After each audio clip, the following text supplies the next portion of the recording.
নমস্কার, আপনারা দেখছেন এমবিএস নিউজ আর আমি আপনাদের সঙ্গে রয়েছি পিঙ্কি রায়।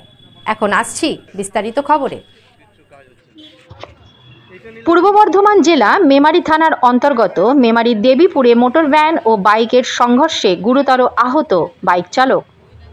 এদিন সোমবার রাত আনুমানিক 9:10 নাগাদ মেমারির দেবীপুর জিটি রোড মোড় সংলগ্ন এলাকায় জিটি রোডের ওপর একটি দাঁড়িয়ে থাকা মোটর ভ্যানের সাথে একটি বাইকের সংঘর্ষ ঘটে এবং এর ফলে গুরুতর আহত হয় বাইক চালক বলে জানা গেছে স্থানীয় সূত্রে জানা যায় যে মেমারির দিক থেকে এক বাইক দেবীপুরের দিকে আসছিল এবং একটি আলু বোঝাই মোটর ভ্যান একই অভিমুখে আসছিল এবং দেবীপুর মোড়ের আসার ঠিক আগেই একটি স্পিড ব্রেকার রয়েছে।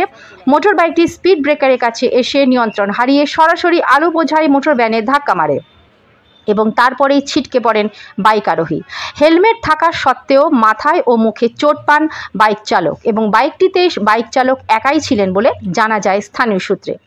তড়িঘড়ি স্থানীয় ব্যবসায়ী ও স্থানীয় মানুষদের সহযোগিতায় গুরুতর আহত বাইক চালককে চিকিৎসার জন্য পাঠানো হয় মেমারি গ্রামীণ হাসপাতালে।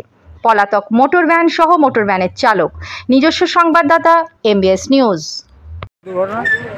এখানে একটা বাম্পার ছিল, বাম্পারের উপরে উড়ে গিয়ে বাইকটা কোন দিক থেকে আসছিল? বাইকটা আসছিল মেমারির দিক থেকে। আচ্ছা, মেমারির দিক থেকে আসছিল আর এখানে একটা আলু বোঝাই গাড়ি দাঁড় করানো ছিল। কি গাড়ি? ওটা একটা মোটর ভ্যান ছিল। আচ্ছা, ও জিজ্ঞাসা করছিল অ্যাড্রেস কাউকে হয়তো। আচ্ছা, আর এই বাইকটা আসছিল মেমারির দিক থেকে, বাম্পারে ডিসব্যালেন্স হয়ে এসে ওর পেছনে মারে। মোটর ভ্যানটা কি মেমারি থেকে যাচ্ছিল? না, মোটর ভ্যানটাও মেমারির দিক থেকে এসে এখানে স্টপ হয়েছে। আচ্ছা, দাঁড়িয়েছিল। আচ্ছা, দিয়ে এইভাবে অ্যাক্সিডেন্ট হলো? এইভাবে অ্যাক্সিডেন্ট হলো। মানে বাইকটা এসে মোটর ভ্যানে মেরেছে? বাইকটা এসে মোটর ভ্যানে মেরেছে। বাইকটার গতি বেশি ছিল? বাইকটার গতি অ্যাপ্রক্স 50 ছিল। কোথায় বাড়ি জানা গেছে?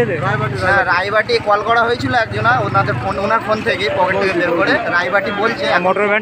মোটর ভ্যানটা কি চলে গেছে? মোটর ভ্যানটা বেরিয়ে চলে গেছে। মোটর ভ্যানটাকে ধরতে কোন দিকে গেছে? এইদিকে বেরিয়ে গেছে, মানে দেবীপুর স্টেশন দিকে। আপনার নাম? আমার নাম শেখ সাহিদ। আপনার বাড়ি এখানে? বাড়ি আমার এখানেই।